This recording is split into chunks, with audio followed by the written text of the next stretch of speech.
ಶ್ರೀ ಮಹಾಗಣಪತಯೇ ನಮಃ. ಶ್ರೀ ಗುರುಭ್ಯೋ ನಮಃ. ಹರಿ ಓಂ. ಓಂ ನಮಃ ಶಿವಾಯ. ಪ್ರಿಯ ವೀಕ್ಷಕರೇ, ಮೀನರಾಶಿ ಯುಗಾದಿ ವರ್ಷ ಭವಿಷ್ಯ ಕಾರ್ಯಕ್ರಮಕ್ಕೆ ನಿಮಗೆಲ್ಲ ಹಾರ್ದಿಕ ಸ್ವಾಗತ. 19 ಮಾರ್ಚ್ 2026ರಿಂದ 6 ಏಪ್ರಿಲ್ 2027ರ ಯುಗಾದಿ ವರ್ಷ ಭವಿಷ್ಯ. ಈ ವರ್ಷ ನಿಮ್ಮ ಮೇಲೆ ಏನು ಗ್ರಹಗಳು ನಕ್ಷತ್ರಗಳು ಫಲವನ್ನ ಕೊಡ್ತಾರೆ ಅನ್ನುವಂತಹ ವಿಚಾರವನ್ನ ಮೀನರಾಶಿಯವರಿಗೆ ತಿಳಿಸ್ತಾ ಹೋಗ್ತೀನಿ. ನಿಮ್ಮೆಲ್ಲರಿಗೂ ಕೂಡ ಯುಗಾದಿ ಹಬ್ಬದ ಹಾರ್ದಿಕ ಶುಭಾಶಯಗಳು. ಶ್ರೀ ಪರಾಭವ ನಾಮ ಸಂವತ್ಸರ ಯುಗಾದಿ ಹಬ್ಬ ನೀವೆಲ್ಲ 19ನೇ ತಾರೀಕು ಮಾರ್ಚ್ 2026 ಗುರುವಾರದ ದಿವಸ ಚಾಂದ್ರಮಾನ ಯುಗಾದಿ ಹಬ್ಬವನ್ನ ಆಚರಣೆ ಮಾಡಿ. ಇನ್ನ ಸೌರಮಾನ ಯುಗಾದಿ ಹಬ್ಬ ಆಚರಣೆ ಮಾಡುವಂತವರು ಸೂರ್ಯ ಮೇಷರಾಶಿ ಪ್ರವೇಶ ಕಾಲ 14 ಏಪ್ರಿಲ್ 2026ನೇ ಮಂಗಳವಾರ ನೀವು ಯುಗಾದಿ ಹಬ್ಬವನ್ನ ಆಚರಣೆ ಮಾಡಿ. ಬೇವು ಬೆಲ್ಲ ಸೇವನೆ ಮಾಡುವಂತಹ ಹಬ್ಬ. ಸುಖ ದುಃಖ ಎರಡನ್ನೂ ಕೂಡ ಬ್ಯಾಲೆನ್ಸ್ ಮಾಡಿಕೊಂಡು ಜೀವನವನ್ನು ನಡೆಸ್ಕೊಂಡು ಹೋಗುವಂಥವನೇ ಮಾಡ್ಕೊಂಡು ಹೋಗ್ಬೇಕು ಅನ್ನೋಂತಹ ಸೂಚನೆ ಕೊಡುವಂತಹ ಹಬ್ಬವೇ ಯುಗಾದಿ ಹಬ್ಬ. ದುಃಖ ಬಂತಲ್ಲ ಯಾಕೆ ಬಂತು, ಸುಖ ಬಂತಲ್ಲ ಯಾಕೆ ಬಂತು, ಏನು ನಾವು ಪ್ರಶ್ನೆ ಮಾಡೋಕ್ಕಾಗಲ್ಲ. ನಮ್ಮನ್ನು ನಾವೇನು ಕೇಳಿದ್ವ ನಾವು ಈ ಪ್ರಪಂಚಕ್ಕೆ ಹುಟ್ಟಬೇಕು ಅಂತ? ಹುಟ್ಟಿದೀವಿ. ನಮ್ಮನ್ನ ಕೇಳುತ್ತಾ ನಾವು ಉಸಿರಾಡುವಂತಹ ಉಸಿರು, ಅದು ಉಸಿರು ಬರ್ತಾ ಇರುತ್ತೆ. ಪ್ರಾಣ ಹೋಗ್ತಾ ಇರುತ್ತೆ. ಹುಟ್ಟುತ್ತಾ ಇರ್ತೀವಿ, ಸಾಯ್ತಾ ಇರ್ತೀವಿ.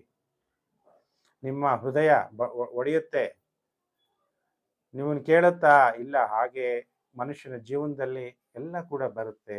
ಅದನ್ನು ನೀವು ಬ್ಯಾಲೆನ್ಸ್ ಮಾಡ್ಕೋಬೇಕು. ಪ್ರತಿ ಕ್ಷಣ, ಪ್ರತಿ ನಿಮಿಷ, ಪ್ರತಿ ಸೆಕೆಂಡು ಸುಖವಾಗಿರೋದನ್ನ ಯೋಚನೆ ಮಾಡಿ, ಸಂತೋಷವಾಗಿರೋದನ್ನ ಯೋಚನೆ ಮಾಡಿ, ಯಾವಾಗಲೂ ಕೂಡ ಶುಭ ಚಿಂತನೆಗಳನ್ನ ಮಾಡಿ ಅಂತ ಮೀನರಾಶಿಯವರಿಗೆ ಹೇಳ್ತಾ, ಹಾಗಾದ್ರೆ ಈ ವರ್ಷ ಪರಾಭವ ಸಂವತ್ಸರದಲ್ಲಿ ರಾಜರುಗಳು ಪರಾಭವವನ್ನು ಹೊಂದುತ್ತಾರೆ. ನವಣೆ ಮೊದಲಾದ ಧಾನ್ಯಗಳು ಚೆನ್ನಾಗಿ ಫಲಿಸುತ್ತೆ, ಒಳ್ಳೆ ಮಳೆ ಆಗುತ್ತೆ. ಆದರೆ ರೋಗ ಬಾಧೆಗಳು ಉಂಟು. ರಾಜಗ್ರಹ ಗುರುಗ್ರಹ, ಮಂತ್ರಿ ಕುಜಗ್ರಹ, ಸೇನಾಧಿಪತಿ ಚಂದ್ರ, ಯಾರು ಧರ್ಮ ಮಾರ್ಗದಲ್ಲಿ ನಡೀತಾರೆ ಅಂಥವ್ರಿಗೆ ಈ ವರ್ಷ ಒಳ್ಳೆ ಫಲ ಅನ್ನೋದು ಪ್ರಾಪ್ತಿಯಾಗುತ್ತೆ. ಅಗ್ನಿ ಭಯ, ಅಗ್ನಿ ಅವಘಡಗಳು, ಯುದ್ಧ ಭಯ ಈ ವರ್ಷ ಕೂಡ ಇರುತ್ತೆ. ಒಳ್ಳೆ ಮಳೆ ಬೆಳೆ ಆಗುವಂತಹ ವರ್ಷ ಇದು. ಹಾಗಾದ್ರೆ ಮೀನರಾಶಿಯವರಿಗೆ ಆದಾಯ 14, ವ್ಯಯ 11 ಆಗಿರುತ್ತೆ. ಗುರುಜಿ, ನಾನು ಮೀನರಾಶಿ ಅಂತ ಹೆಂಗ್ ಗೊತ್ತಾಗುತ್ತೆ ಅಂದ್ರೆ, ನೀವು ಪೂರ್ವಭಾದ ನಕ್ಷತ್ರ 4ನೇ ಪಾದ ಅಥವಾ ಉತ್ತರ ಭಾದ ನಕ್ಷತ್ರ ಅಥವಾ ರೇವತಿ ನಕ್ಷತ್ರದಲ್ಲಿ ನೀವು ಜನಿಸಿದ್ರೆ ನೀವೆಲ್ಲ ಮೀನರಾಶಿ ಜಾತಕರು. ಗುರುಜಿ, ನಂಗೆ ಡೇಟ್ ಆಫ್ ಬರ್ತ್ ಗೊತ್ತಿಲ್ಲ ಅಂದಾಗ ದಿ ಅಕ್ಷರ, ದಿ ಅಂದ್ರೆ ದಿವ್ಯ, ದೀಪ, ದು ಅಕ್ಷರ ಅಥವಾ ಖ ಅಕ್ಷರ, ಝ ಅಕ್ಷರ, ಝ ಅಕ್ಷರ, ಥ ದೇವ ನೋಡಿ, ದೋ ಅಕ್ಷರ, ಛ ಅಕ್ಷರ, ಚಿ ಅಕ್ಷರ, ಈ ತರ ಅಕ್ಷರಗಳಿಂದ ನಿಮ್ಮ ಹೆಸರು ಆರಂಭ ಆದರೆ ನೀವೇನ್ ಮಾಡಬೇಕು? ಮೀನರಾಶಿಯ ಜಾತಕವನ್ನ ನೋಡ್ಬೇಕಾಗತ್ತೆ. ನಿಮಗೆ ಈ ವರ್ಷ ಶುಭ ವರ್ಣ ಹಳದಿ, ಕೆಂಪು, ಕೇಸರಿ, ತಾಮ್ರ. ಶುಭ ದಿಕ್ಕು ಈಶಾನ್ಯ. ನಿಮಗೆ ಈ ವರ್ಷ ಶುಭ ಸಂಖ್ಯೆ 1, 3, 8, 9. ಈಗ ವರ್ಷ ಭವಿಷ್ಯವನ್ನು ತಿಳಿಸ್ಬೇಕಾದ್ರೆ ಬಹಳ ಮುಖ್ಯವಾಗಿ ಬೇಕಾಗುವಂತ ಗ್ರಹ ಗುರು, ಶನಿ, ರಾಹು ಮತ್ತು ಕೇತು, 4 ಗ್ರಹಗಳು. ಯಾಕೆ ಬೇರೆ ಗ್ರಹಗಳು ಬೇಡವಾ ಅಂದಾಗ ಬುಧ, ಶುಕ್ರ, ಮಂಗಳ, ಸೂರ್ಯ ಇವರೆಲ್ಲ ತಿಂಗಳ ಭವಿಷ್ಯದಲ್ಲಿ ಕಡಿಮೆ ಸಮಯದಲ್ಲಿ ಫಲವನ್ನ ಕೊಟ್ಟು ಮೂವ್ ಆಗ್ತಾ ಇರ್ತಾರೆ. ಆದ್ರೆ ಗುರು, ಶನಿ, ರಾಹು, ಕೇತು ನಮಗೆ ದೀರ್ಘಕಾಲವಾದಂತಹ ಫಲವನ್ನ ಕೊಡುವಂತಹ ಗ್ರಹಗಳಾಗಿರೋದ್ರಿಂದ ಈ ಮುಖ್ಯ ಗ್ರಹಗಳನ್ನ ನೋಡಿ ನಿಮಗೆ ವರ್ಷ ಭವಿಷ್ಯವನ್ನ ನಾನೀಗ ತಿಳಿಸ್ಕೊಡ್ತೀನಿ.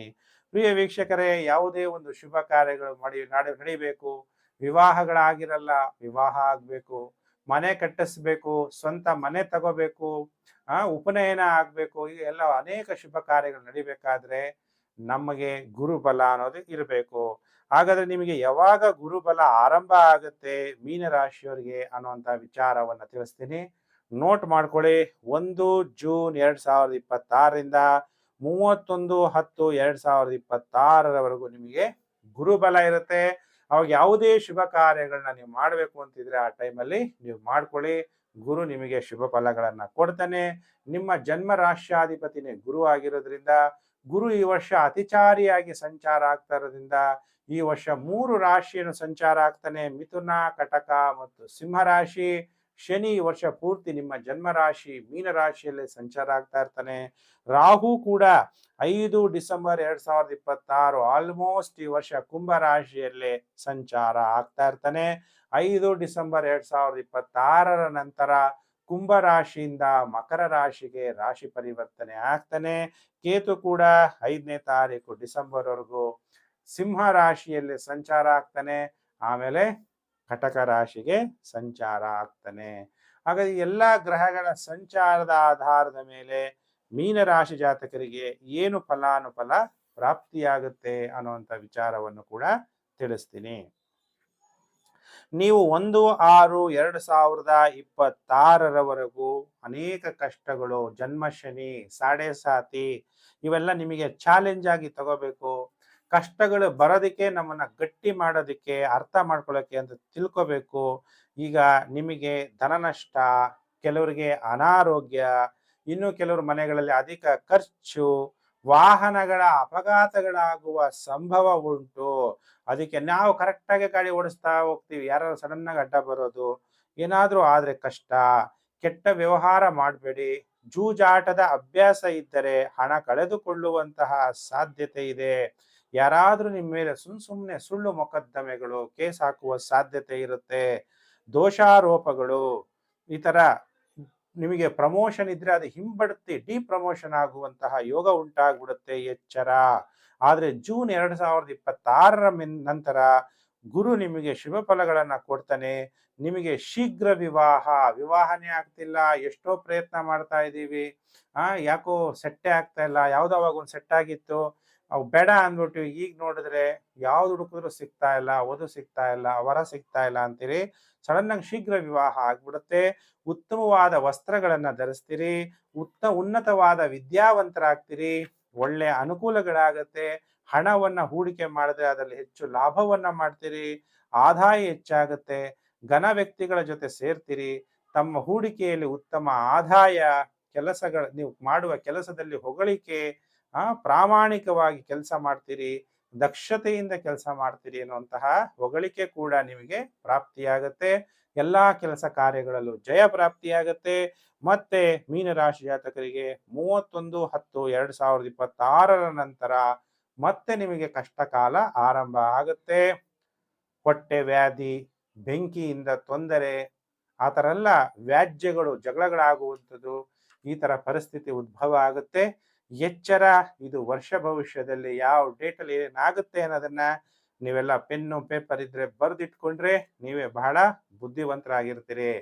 ಈಗ ನಿಮ್ಮ ಜನ್ಮ ರಾಶಿಯಲ್ಲಿ ವರ್ಷ ಪೂರ್ತಿ ಶನಿ ಮೀನ ರಾಶಿಯಲ್ಲೇ ಸಂಚಾರ ಆಗ್ಬೇಕಾದ್ರೆ ಬಹಳ ಎಚ್ಚರವಾಗಿರ್ಬೇಕು. ಯಾರಾದ್ರೂ ನಿಮಗೆ ಮೋಸ ಮಾಡ್ಬಿಡ್ಬೋದು, ಅನಾವಶ್ಯಕ ವೆಚ್ಚ ಉಂಟಾಗ್ಬೋದು, ದೈಹಿಕವಾಗಿ ಮಾನಸಿಕವಾಗಿ ಸಮತೋಲನವನ್ನ ಕಳೆದುಕೊಳ್ಳುವಂತಹ ಕಾಲುಗಳಲ್ಲಿ ವ್ಯಾಧಿ ಉಂಟಾಗುವಂಥದ್ದು, ಧನ ಚಿಂತೆ ಉಂಟಾಗುವಂಥದ್ದು, ಫೈನಾನ್ಷಿಯಲ್ ಪ್ರಾಬ್ಲಮ್ಸ್, ಅಪವಾದಗಳು, ನಿಮ್ಮ ಜೀವಕ್ಕೆ ಅಪಾಯ ಉಂಟಾಗುವ ಸಾಧ್ಯತೆಗಳು ಕೂಡ ಕಂಡು ಬರ್ತಾ ಇದೆ.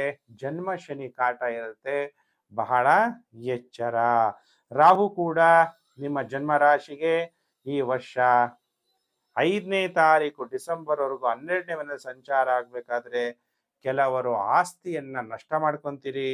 ಎಲ್ಲಾ ರೀತಿಯಲ್ಲೂ ಕೂಡ ಸೋಲುಂಟಾಗುತ್ತೆ. ನಿಮಗೆ ಜನರಿಂದನೇ ಭಯ ಉಂಟಾಗುವ ಸಾಧ್ಯತೆ, ದುಃಖ ಕಷ್ಟಗಳು, ಕೆಲವರಿಗೆ ಕಾಲು ಮೂಳೆ ಮುರಿಯುವಂಥದ್ದು ಸಾಧ್ಯತೆ. ಇದು ಪರ್ಫೆಕ್ಟ್ ಆಗಿ ನಿಮ್ಗೆ ಹೇಳ್ಬೇಕು ಅಂದ್ರೆ ನಿಮ್ಮ ಜನ್ಮ ಜಾತಕದಲ್ಲಿ ಯಾವ ಗ್ರಹಗಳು ಎಷ್ಟೆಷ್ಟು ಬಿಂದುಗಳು ಕೊಟ್ಟಿದ್ದಾರೆ, ಗುರು ಎಷ್ಟು ಕೊಟ್ಟಿದ್ದಾನೆ, ರಾಹು ಎಷ್ಟು ಅಂದ್ರೆ ಶನಿ ಎಷ್ಟು ಕೊಟ್ಟಿದ್ದಾನೆ, ಇವೆಲ್ಲ ಬಿಂದುಗಳು, ದಶಾಭುಕ್ತಿ ಇವೆಲ್ಲ ನೋಡಿ ನಿರ್ಣಯ ಮಾಡಿ ನಿಮಗೆ ಭವಿಷ್ಯವನ್ನ ತಿಳಿಸ್ಬೇಕಾಗತ್ತೆ ಪ್ರಿಯ ವೀಕ್ಷಕರೇ. ಹಾಗಾದ್ರೆ ಮೀನರಾಶಿ ಜಾತಕರ ವರ್ಷ ಭವಿಷ್ಯವನ್ನ ನಾನು ತಿಳಿಸಿದ್ದೀನಿ. ನೀವೆಲ್ಲ ನನ್ನ ಚಾನಲ್ಗೆ ಹೊಸಬರಾಗಿದ್ದರೆ ಸಬ್ಸ್ಕ್ರೈಬ್ ಮಾಡ್ಕೊಳ್ಳಿ. ವಿಡಿಯೋ ಇಷ್ಟ ಆದರೆ ಶೇರ್ ಮಾಡಿ. Facebook, WhatsApp group, Telegram group ಎಲ್ಲೆಲ್ಲಿದ್ದೀರಾ ಅಲ್ಲೆಲ್ಲ ವಿಡಿಯೋ ಶೇರ್ ಮಾಡಿದ್ರೆ ಎಲ್ಲರಿಗೂ ಕೂಡ ಅನುಕೂಲ ಆಗುತ್ತೆ. ಪ್ರಿಯ ವೀಕ್ಷಕರೇ, ನಿಮಗೆಲ್ಲ ಭಗವಂತ ಒಳ್ಳೇದು ಮಾಡಲಿ. ಸಮಸ್ತ ಲೋಕೋ ಸುಖಿನೋ ಭವಂತು. ಓಂ ಸರ್ವೇಷಾಂ ಸ್ವಸ್ತಿರ್ಭವತು, ಸರ್ವೇಷಾಂ ಶಾಂತಿರ್ಭವತು, ಸರ್ವೇಷಾಂ ಪೂರ್ಣಂ ಭವಂತು, ಸರ್ವೇಷಾಂ ಮಂಗಳಂ ಭವಂತು. ಓಂ ಶಾಂತಿ ಶಾಂತಿ ಶಾಂತಿ. ಪ್ರಿಯ ವೀಕ್ಷಕರೇ, ನಿಮಗೆಲ್ಲ ಒಳ್ಳೆಯದಾಗಲಿ. ನಾನು ಮತ್ತೊಂದು ವಿಡಿಯೋದಲ್ಲಿ ಮತ್ತೆ ನಾನು ನಿಮ್ಮನ್ನು ಭೇಟಿ ಮಾಡ್ತೀನಿ. ನಮಸ್ಕಾರ. ವಿಡಿಯೋನ ಶೇರ್ ಮಾಡಿ.